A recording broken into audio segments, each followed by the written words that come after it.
One thing that I think is becoming a feeling amongst the fans is should O'Connor be going into a defensive midfield position to sit in front of Davis and Turnbull or whoever the two centre backs are, maybe putting Pike, who was played out of position at left back. I can't understand. We've got a very right-footed left player playing at left back yesterday, and the left back, of course, we'll need to get either Wood or Leak in that position, sticking O'Connor in front of them to hopefully provide that extra bit of cover. But also the fact is, I mean, throughout the game, McGee was sort of calling to the defence to push out. They didn't seem to be responding to that. I don't know if really they can push out if Davis is so slow. I'll be honest, because every time he's turning slower than a canal boat at the moment, and it's if you don't defend deep, he's going to get caught on the break there. It should hardly be surprising given how many games Tranmere have lost, and that is now 6 defeats in a row, by the way, and 10 successive away defeats. But it's now just one clean sheet in their last 17 matches, and that clean sheet came in the 2-0 victory at home to Accrington when Josh Hawkes got a couple. They did get another clean sheet this season. That was against Harrogate in the 3-0 victory that Ian Dawes registered in the middle of August. But the Accrington game, Accrington had a player sent off in that match and Tranmere scored a penalty. So, they were given a big helping hand on their way to winning and keeping a clean sheet. If this team isn't capable of keeping clean sheets, we know that they're not scoring many at the other end, yesterday being maybe an anomaly, hopefully not an anomaly, but as things stand, it's an anomaly. They're just not going to pick up enough points or wins. Absolutely. And the problem is, of course, you can turn around and say about the positives going forward. And there were plenty of positives, to be fair, yesterday. They did actually, fight back into the game when behind. They kept on going through the match.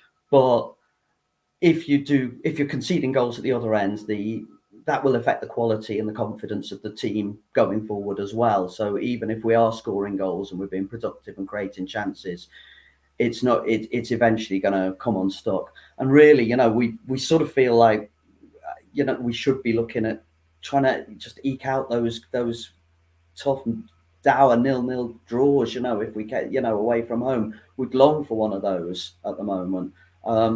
So yeah, I think we need to set up the whole team really to protect the centre backs, who are obviously have become a weakness.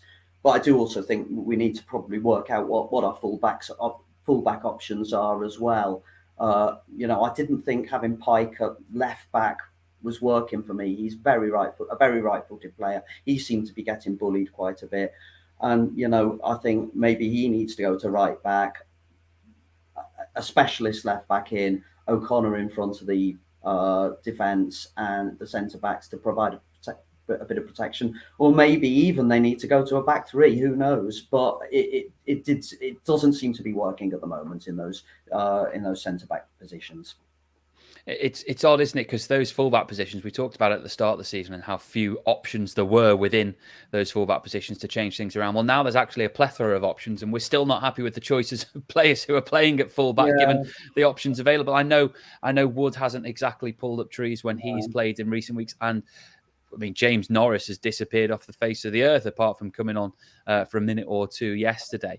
But generally speaking, there are options to play at both left and right back. And I agree with you. I think they've got to push O'Connor into midfield, because if your defence is getting overwhelmed, as it is every week, look, 4 at Stevenage, 2 at Stockport. And let's be honest, Stockport took their foot off the gas. It could have been significantly more.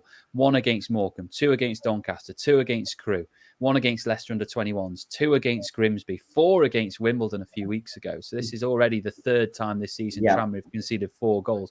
If your defence is getting overwhelmed, then 4-3-3 is clearly not the way forward. You need to add some more protection. And O'Connor is the obvious man, as you say, in that squad to do that. Yeah, I think O'Connor did a reasonable job on that last year. And I think it is very frustrating because, in the closed season, we knew that Cogley was going and we knew that Bristow was likely to go. And the idea that we haven't actually sort of organised, we haven't